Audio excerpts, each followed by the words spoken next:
perkataan-perkataanku, pesan-pesanku, kata Nabi. Fawa'aha, lalu dia memperhatikan, merenungi, senang sekali. Wa hafidhaha, dan bagi yang mampu dia mencoba untuk menghafal hadis-hadis Nabi tersebut, ya.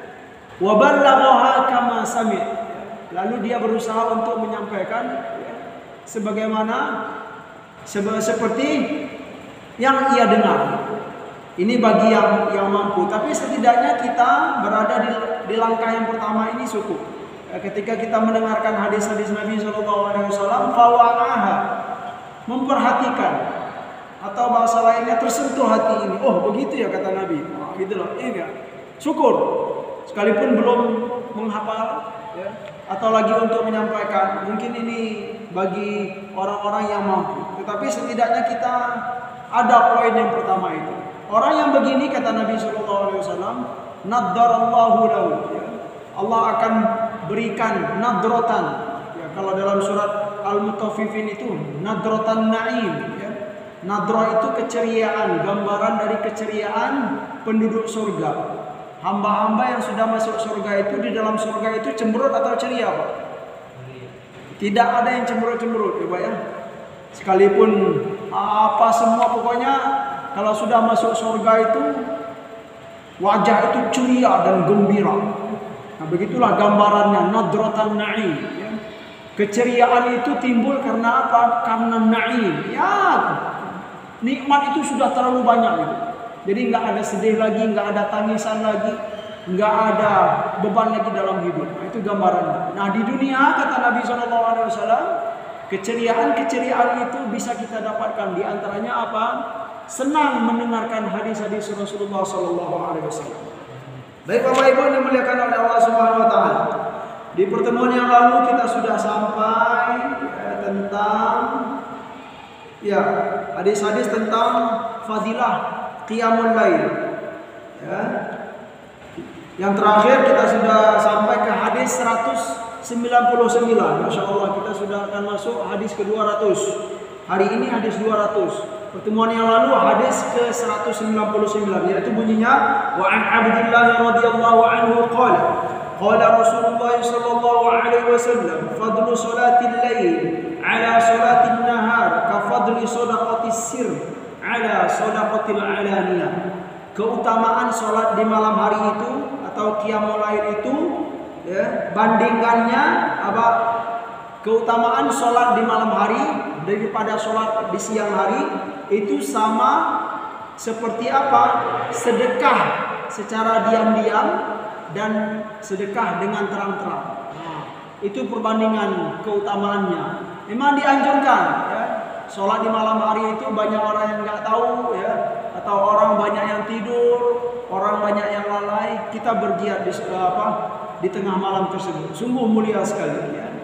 Orang banyak nggak tahu, banyak yang nggak lihat, begitulah gambarannya. Itu kata Nabi, seperti apa keutamaan orang bersedekah diam-diam daripada orang yang terang-terang.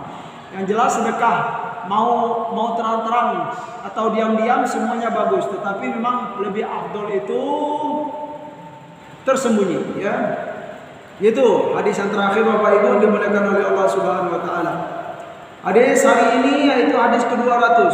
Wa an Sahal bin Sa'ad radhiyallahu anhu qala جاء جبريل إلى رسول الله صلى الله عليه وسلم فقال يا محمد عش ما شئت فإنك ميت واعمل ما شئت فإنك مجزي به وأحبب من شئت فإنك مفارقه واعلم أن شرف المؤمن قيام الليل وعزه استغناؤه عن الناس. Ini termasuk hadis yang terkenal, yang sering dibaca, ya, yang sering dihafal oleh anak-anak muda, ya, kita kaum muslimin kaum muslimah juga. Apa kata Nabi? Dari Sahal bin Sa'ad, qala, beliau berkata, Ja'a Jibril ila Rasulullah sallallahu alaihi wasallam. Suatu hari malaikat Jibril datang kepada Nabi sallallahu alaihi wasallam. Lalu malaikat Jibril berkata kepada Nabi SAW, ya Muhammad, ya, wahai Rasulullah, ish ma syi'ta, hiduplah semaumu. Ya Pak ya. Ini sebenarnya pesan ini untuk kita ya. Ya, pertemuan malaikat Jibril dan Nabi Muhammad itu sebenarnya percontohan saja. Ya, sama seperti apa Bapak Ibu, hadis yang terkenal, hadis tentang Islam, tentang iman, tentang Islam, tentang hari kiamat, hadis yang panjang itu. Seolah-olah malaikat Jibril itu enggak tahu, pura-pura bertanya gitu. Dia pura-pura bertanya, terus terakhir dia yang bertanya, dia yang menjawab. Dari sana kelihatan bahwa ini sebagai contoh agar bisa diambil pelajaran oleh siapa? Oleh kaum muslimin dan muslimah, terutama untuk kita yang hidup zaman sekarang. Menjadi contoh, menjadi pelajaran bagi para sahabat semua. Begitu juga dengan hadis yang ini. Ya Muhammad, wahai Rasulullah, ish ma syi'ta, hiduplah sekehendakmu, hiduplah semaumu, fa innaka mayyitun. Iya. Ya. Sesungguhnya kamu itu akan mati. Innaka mayyitun wa innahum mayyitun ya. Nabi mati dan orang-orang lain juga akan mati. Nah, banyak sekali dalam Al-Qur'an, seperti dalam surat itu juga ya, kalau innaka mayyitun wa innahum mayyitun itu dalam surat Az-Zumar. Seperti dalam surat Al-Mu'minun juga, tsumma innakum ba'da dzalika lamayyitun.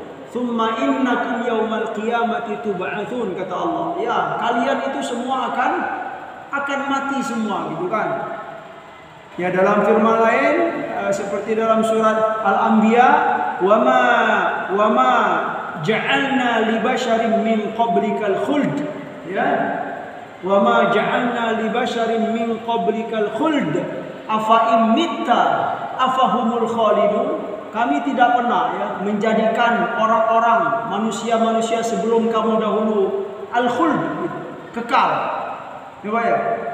Terus kata Allah, afa in mitta afahumul khalidun. Apakah jika engkau mati wahai Muhammad, ya, apakah ketika engkau mati mereka itu akan kekal semuanya gitu kan, selain kamu? Tidak. Semuanya akan dimatikan oleh Allah Subhanahu wa taala. Dari itu pelajaran bagi kita, ish ma syi'ta fa innaka mayyitun ya. Sesungguhnya kamu itu akan mati. Artinya apa pelajarannya? Dalam hidup ini memang perlu berhati-hati. Nah, itu Pak ya. Perlu selalu siap-siap, bergiat untuk menyiapkan bekal. Nah, semua kita akan dimatikan oleh Allah Subhanahu wa taala, akan kembali kepada Allah. Dari itu perbanyaklah bekal. Bagi yang masih lalai, segera untuk bangkit. Nah, gitu loh. Bagi yang sudah banyak beribadah, pertahankanlah itu. Nah, gitu dia. Bagi yang belum terlalu banyak memahami ajaran-ajaran Islam, selagi masih diberi waktu oleh Allah, mari kita gunakan mencari ilmu, duduk di masjid, menghadiri majelis-majelis ilmu. Itulah yang bisa kita lakukan. Semoga itu bermanfaat, mengisi waktu-waktu yang masih diberi oleh Allah Subhanahu wa taala. Fa innaka mayyitun, sesungguhnya engkau akan mati. Wa'mal ma syi'ta fa innaka majziyun bihi, dan berbuatlah semaumu. Ya. Berbuatlah semaumu, sesungguhnya kamu akan dibalas apa yang telah engkau perbuat. Masya Allah ya. Dalil dalam Al-Quran sangat banyak sekali. In ahsantum li anfusikum wa in asa'tum falaha, misalnya. Apa? Seperti dalam surat Al-Zalzalah bagaimana Pak?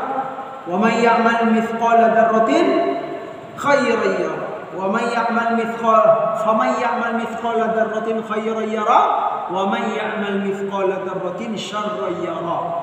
Sekecil apapun semuanya akan dibalas oleh Allah Subhanahu wa taala. Maka berbahagialah hamba yang banyak amal kebaikannya. Nah, itu dia, banyak amal kebaikannya. Ada juga pesan Nabi SAW seperti yang terkenal ya, disampaikan oleh Imam Syafi'i. Apa kata beliau? dalam hidup ini kita jangan terlalu banyak buat musuh. Nah, itu loh. Karena banyak musuh dalam hidup ini menjadi apa?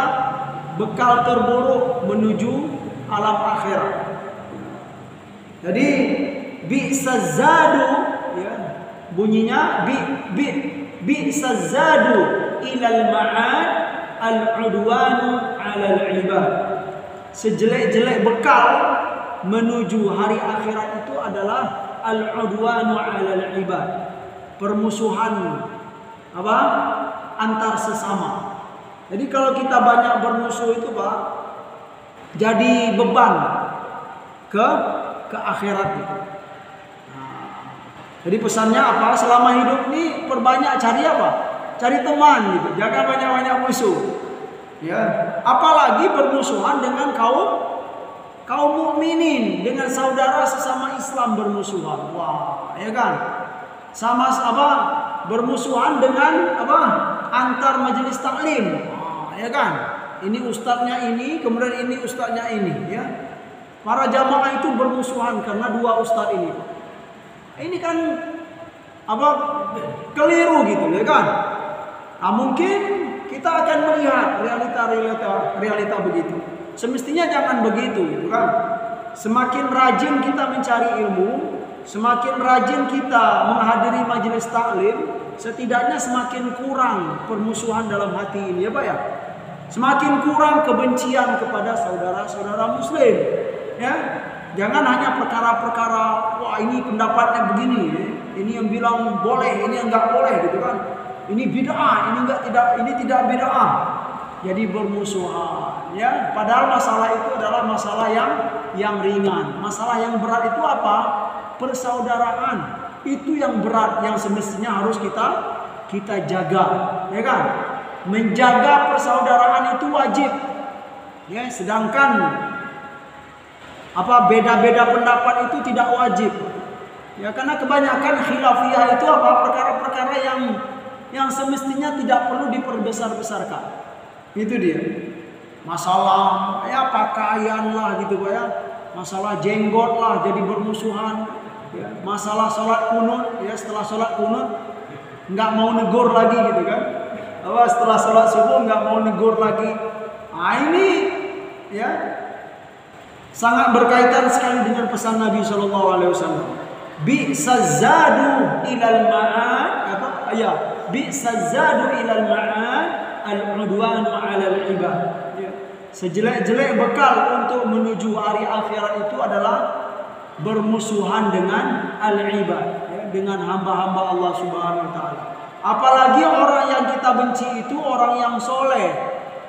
Ya, apalagi orang yang kita musuhi itu orang-orang yang baik.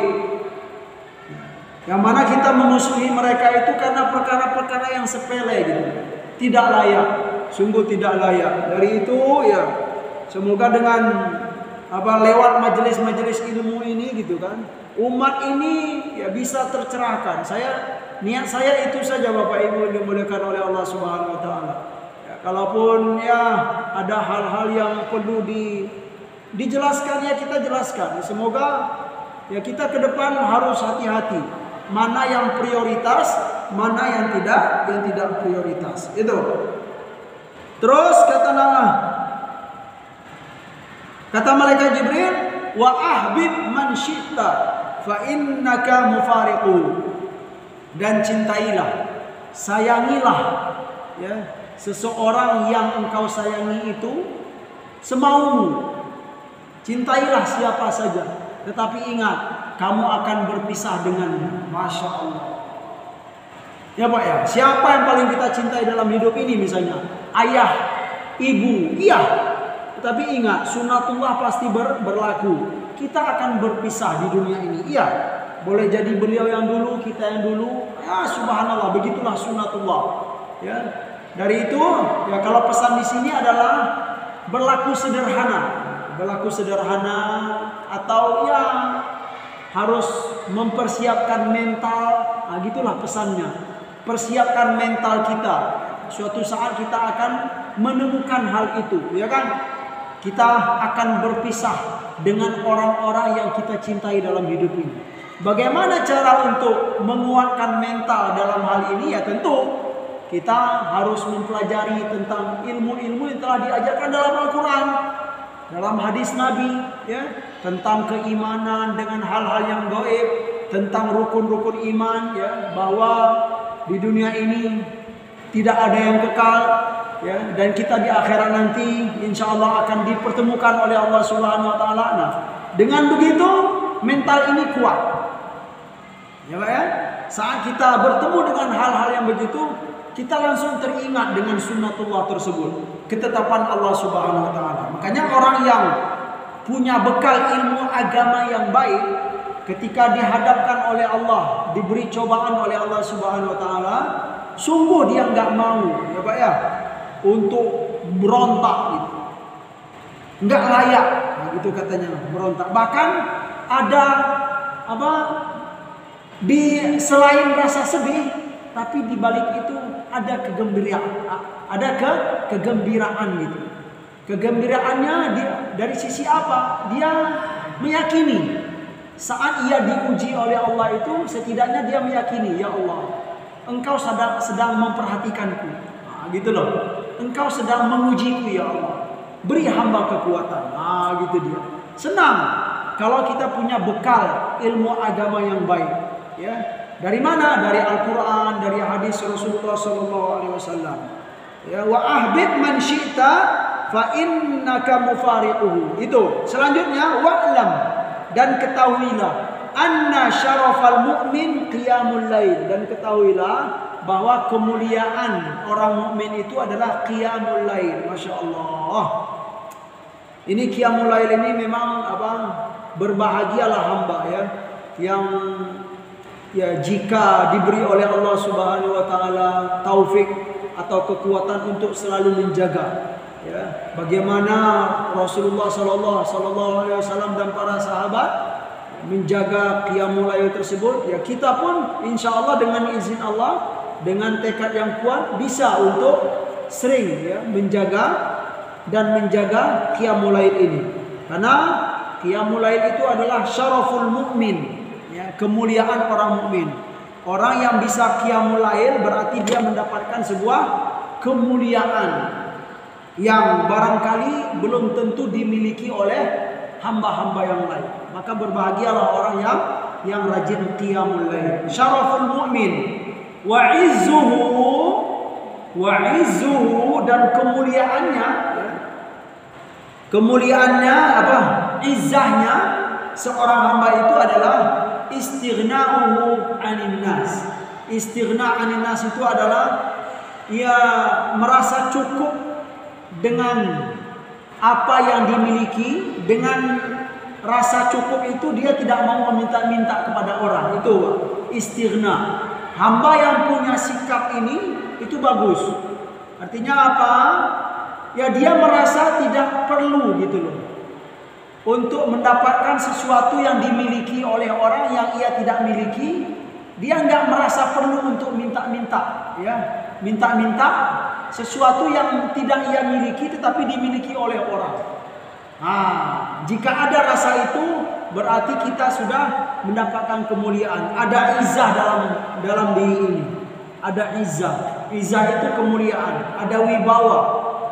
Nah, mungkin untuk realitanya bisa kita perjelas, ya. Bukan berarti meminta itu tidak boleh, ya. Cuman perlu diperhatikan bahwa meminta yang akan menjatuhkan martabat itu adalah meminta sesuatu yang tidak perlu atau sesuatu yang di luar kebutuhan pokok.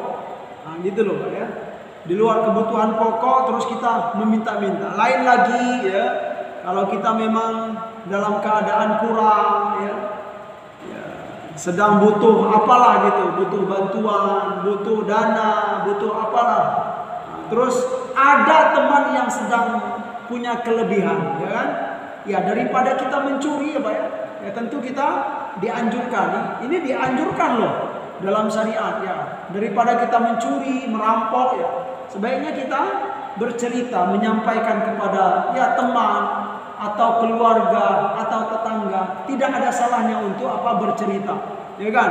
Semoga dengan bercerita itu menyampaikan hajat kita. Jika memang beliau itu bisa membantu, ya syukur alhamdulillah. Ya kalaupun tidak, kita pun harus menerima keadaan itu. Nah, begitu. Wa izzuhu istighna'uhu 'anil nas. Ya, menjadi kemuliaan bagi seorang hamba kalau ia tidak punya sifat meminta-minta. Nah, itu bagus. Selanjutnya hadis berikut.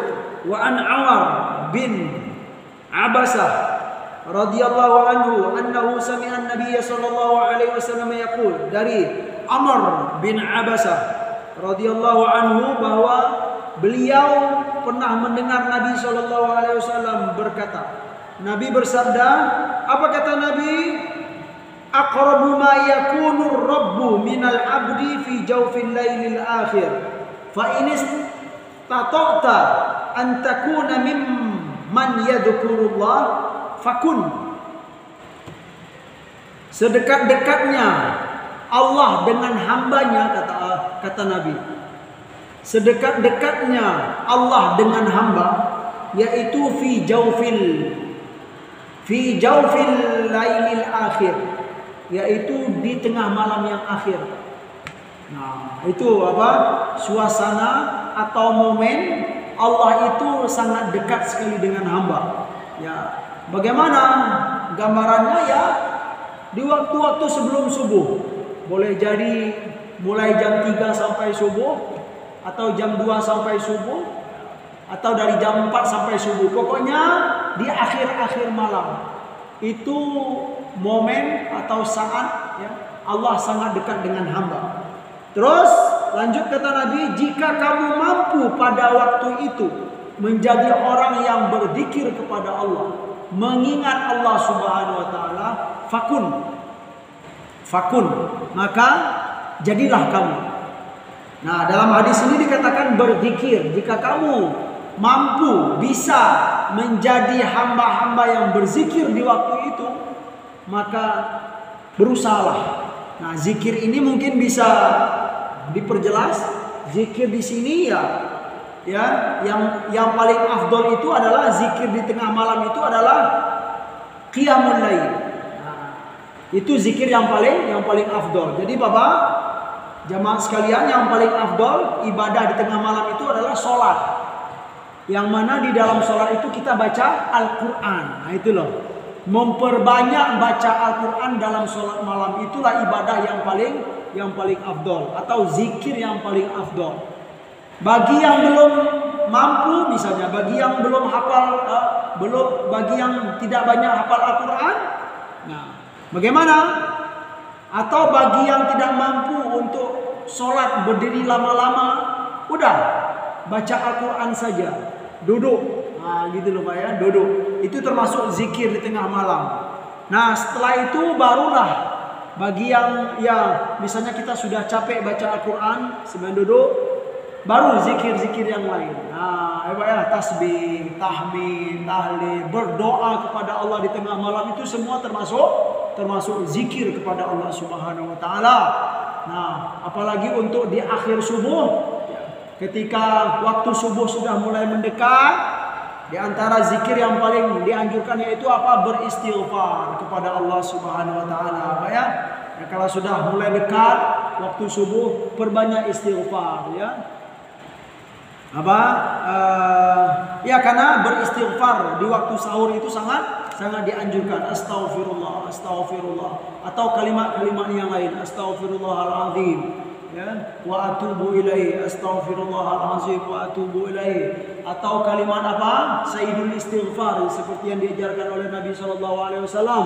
Allahumma anta rabbi la ilaha illa anta khalaqtani wa ana abduka wa ana ala ahdika wa wa'dika mastata'. Abu'u laka bi ni'matika 'alayya, abu'u bi dhanbi faghfir li fa innahu la yaghfiru dhunuba illa anta. A'udzu bika min syarri ma sana'tu, ya. A'udzu bika min syarri ma sana'tu, abu'u laka bi ni'matika 'alayya wa abu'u bi dhanbi faghfir li fa innahu la yaghfiru dhunuba illa anta. Itu merupakan sayyidul istighfar. Bisa dipahami dari penjelasan para ulama, sayyidul istighfar itu adalah lafaz istighfar yang paling bagus. Nah, itu Pak, Sayyidul Istighfar. Baik. Selanjutnya, wa an Iyas bin Muawiyah radhiyallahu anhu anna Rasulullah sallallahu alaihi wasallam qala la budda min salatin walau halbashatin wa ma kana ba'da salatil isya fa huwa min al-lail. Dari Iyas bin Muawiyah radhiyallahu anhu bahwa Rasulullah sallallahu alaihi wasallam bersabda, la budda min salatin, ya, walau halbashatin, di malam hari itu harus ada sholat. Ya Pak ya, makna harus di sini bukan wajib, tapi kalau bisa jangan sampai nggak ada sholat malam. Masya Allah. Walau halbasyah itu bisa kita pahami sekalipun sholatnya ringan, atau sekalipun sholatnya pendek-pendek saja. Ya, berusahalah kita untuk sholat di tengah malam atau di malam hari. Wa ma kana ba'da salatul isya fa huwa minal lail. Ya, dan apa-apa ya salat yang kita lakukan setelah salat isya fa huwa minal lail, maka itu sudah dianggap salat qiyamul lail. Jadi kapan mulainya salat qiyamul lail itu? Setelah salat isya. Itu sudah dianggap qiyamul lail. Nah, cuman memang kalau waktu yang afdolnya ya di sepertiga malam yang akhir. Tetapi bagi yang ingin memulai qiyamul lail itu mulai wa ma kana ba'da sholatil isya fa huwa minal lail, ya. Setelah sholat isya itu sudah dianggap menjadi lail, ya. Lail itu adalah malam. Selanjutnya jamaah rahimakumullah, wa an Abdullah bin Qais radhiyallahu anhu, ya,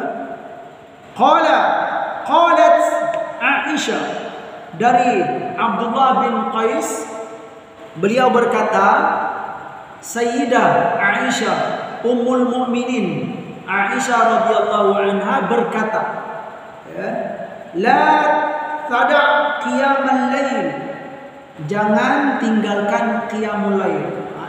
Ini pesan dari siapa Pak? Sayyidah Aisyah, istri Nabi atau Ummul Mukminin, ibu kita semua, Siti Aisyah radhiyallahu anha.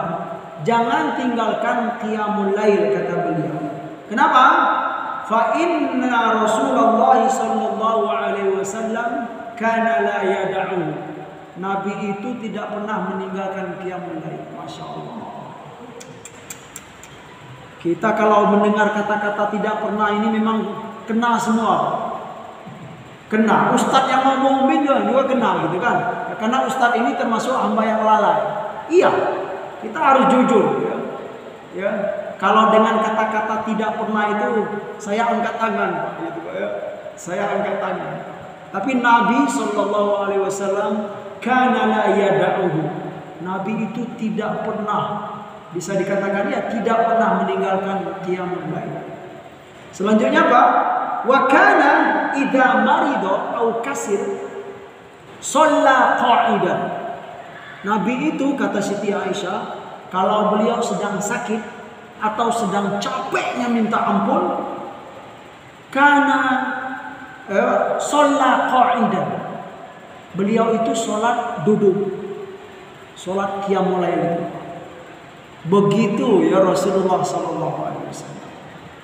Coba Pak, kira-kira cinta nggak kita dengan Nabi kita sallallahu alaihi wasallam? Ya sungguh cinta gitu kan.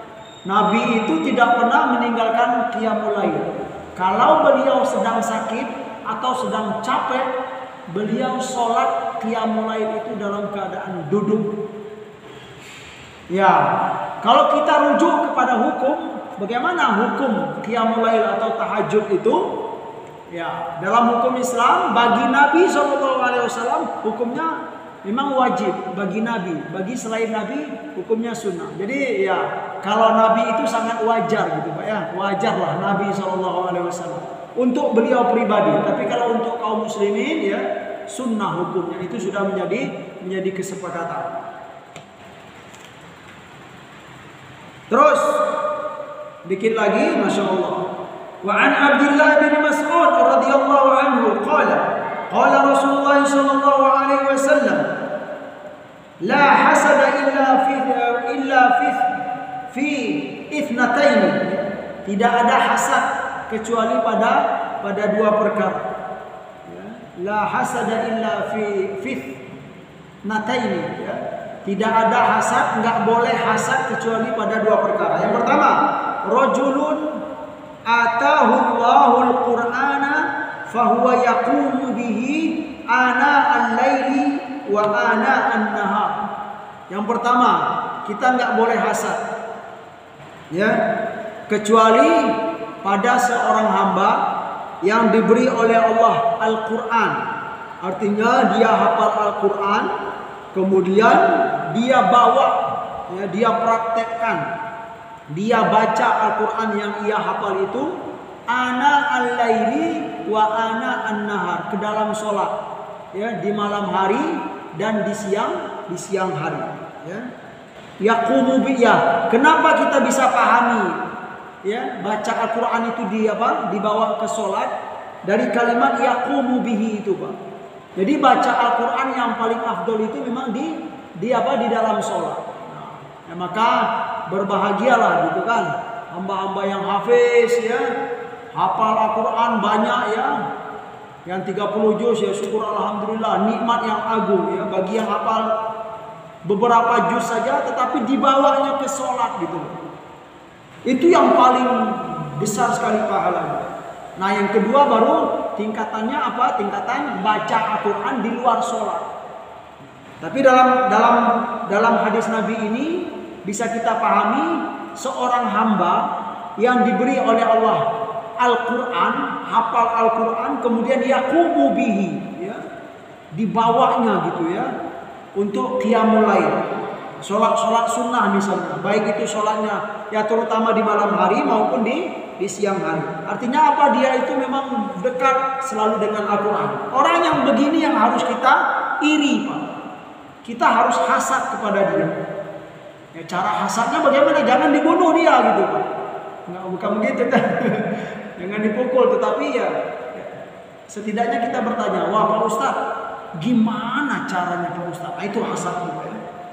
Tolong dong Ustadz gitu, tolong kasih rahasianya gitu loh.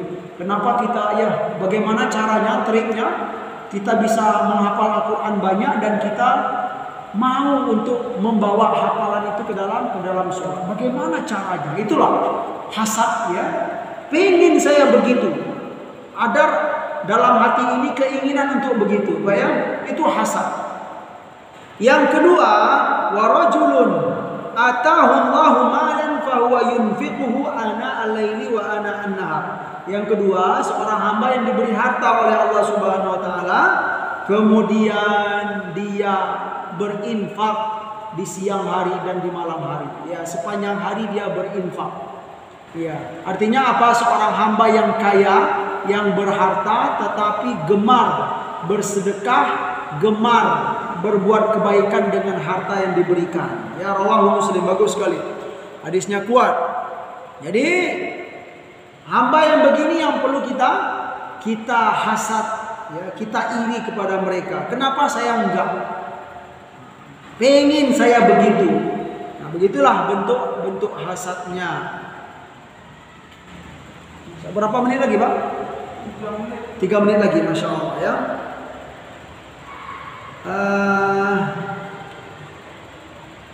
Satu lagi, wa an Abdullah bin Amr bin As radhiyallahu anhuma qala Rasulullah sallallahu alaihi wasallam man qama bi 10 ayatin lam yuktab minal ghafilin wa man qama bi mi'ati ayatin kutiba minal qanitin wa man qama bi alfi ayatin kutiba minal muqantirin. Ya, Masya Allah. Ini hadis yang terkenal juga dalam qiyamul lail. Apa kata Nabi SAW? Barang siapa yang qiyamul lail, dalam qiyamul lail, dalam sholat itu dia baca 10 ayat saja, 10 ayat ia baca, maka ia dicatat, ya, sebagai bukan orang yang lalai. Ya, baca 10 ayat maka kita dianggap oleh Allah tidak termasuk hamba yang lalai, tidak termasuk minal ghafilin. Ya, artinya kita siaga dalam ketaatan. Bagus. Wa man qama bi mi'ati ayat, barang siapa yang baca Al-Qur'an dalam salatnya, ya, terutama di malam hari 100 ayat, maka dia mendapatkan derajat apa? Minal qanitin. Dia termasuk hamba-hamba yang taat kepada Allah. Dan barang siapa yang membaca 1000 ayat, Masya Allah, ya 1000 ayat, Pak. Selama satu malam, ya, qiyamul lail 1000 ayat. Gimana tuh Pak Ustaz? Gimana ya? Tapi menarik ini Pak. 1000 ayat, ya, maka ia termasuk hamba-hamba al-muqantirin. Muqantirin ini makna yang pertama adalah al-qintor itu maknanya kalau dalam bahasa Arab, qintor itu 100 liter timbangan. Itu makna dasarnya. 100 liter misalnya, ya, kalau 100 liter beras misalnya gitu. Nah, begitulah gambarannya.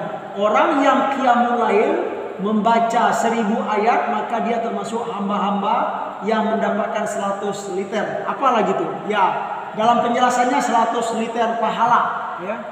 Tetapi makna lain dari 100 liter ini adalah al-muqantirin, itu adalah malikul mal katsir. Hamba yang memiliki harta yang banyak diberi oleh Allah Subhanahu wa taala. Jadi orang yang qiyamul lail baca 1000 ayat dalam qiyamul lailnya, dia termasuk hamba-hamba Allah yang memiliki harta yang banyak. Maksud harta itu ya kebaikan dan pahala. Ah, gitu loh Pak. Kebaikan yang banyak, keberkahan yang banyak diberi oleh Allah Subhanahu wa taala, ya. Cukup. Tetapi yang menariknya ada penjelasan. Mungkin sebagian kita bertanya, kalau ayatnya panjang-panjang itu kerepotan Pak Ustaz. Ya, satu ayat setengah halaman misalnya, terus 1000 ayat gitu, berapa tebalnya Al-Quran. Tetapi ada trik. Nah, triknya disampaikan oleh Nabi SAW. Pengen 1000 tapi nggak terlalu banyak. Cari apa berarti Pak? Baca ayat-ayat apa? Baca surat yang ayatnya pendek-pendek. Nah, dalam riwayat dikatakan wa akhrajahu Ibnu Hibban, Nabi bersabda, "Wa man qama bi mi'atai ayatin," ya. "Wa man qama bi mi'atai ayah kutiba minal muqantirin." Ini apa? Barang siapa yang qiyamul lail dengan baca 200 ayat termasuk muqantirin. Dalam riwayat lain dikatakan kutiba lahu qintaran minal ajr, ya. Orang yang termasuk muqantirin tadi yang baca 1000 ayat, ya, dijelaskan min awali tabaraka ila akhiril Quran alfu ayatin. Pengen tahu kita bagaimana 1000 ayat tetapi tidak terlalu banyak, yaitu dari juz 29 tabarakalladzi biyadihil mulku itu sampai surat An-Nas. Silakan hitung Bapak Ibu, ya. Berarti apa? Dari awal juz 29 sampai ke juz 30 sampai surat An-Nas itu dikatakan, ya, 1000 ayat. Setelah kita teliti-teliti itu kurang. Dia sekitar berapa Pak? Ya, kalau kita hitung ayatnya dari juz 29 sampai juz 30 terakhir itu sekitar 994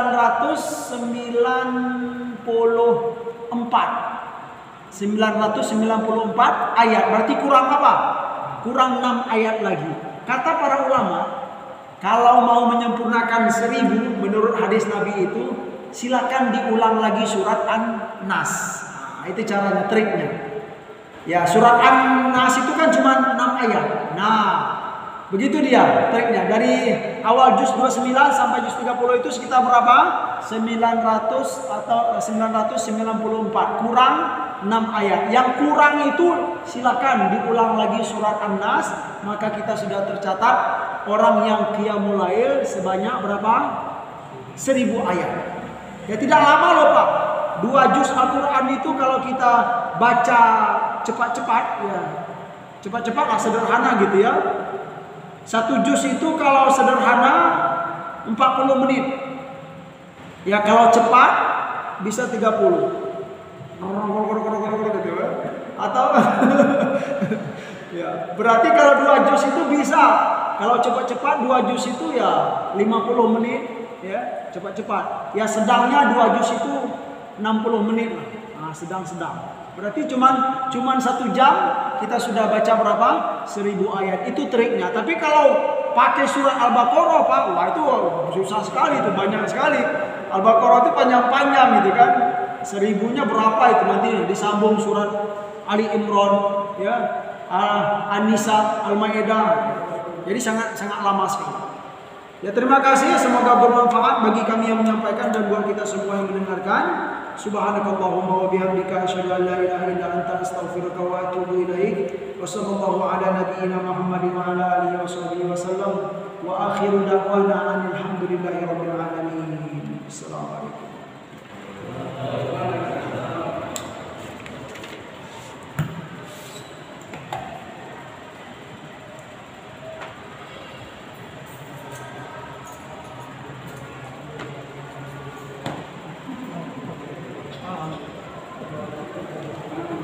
Selalu insyaallah.